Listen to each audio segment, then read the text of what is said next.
చిందమణి శ్రేణి కనకోటీర మండిత అష్టమి చంద్ర విభ్రాజ శోభిత ముఖ చంద్ర కళంకాభ మృగనాభి విశేషత వదనస్మర మాంగళ్య వృతోరణ చిల్లిక భక్త లక్ష్మీ పరివాహ చలనీ నాభలోచన నవచంపక. ఇక రెండవ రోజు విజయవాడ వచ్చేసి గాయత్రీ దేవి అలంకరణ అనమాట. ఈ రోజున కొబ్బరన్నం నైవేద్యంగా పెట్టాం.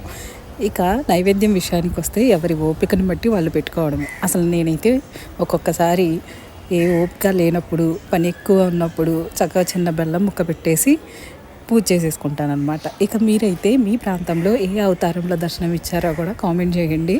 అంటే తెలుసుకోవాలనుంది. ఒక్కొక్క చోట ఒక్కొక్కలాగా ఉంటుందంట కదా. సో మొత్తానికి మా డ్యూడ్ వాళ్ళ ఇంట్లో లలిత సహస్రనామాలు అయితే పారాయణ చేసేసి తాంబూలాలు అవి తీసేసుకొని చక్కగా హ్యాపీగా ఈ సంవత్సరం రెండో రోజు ఇలా గడిపేసామన్నమాట.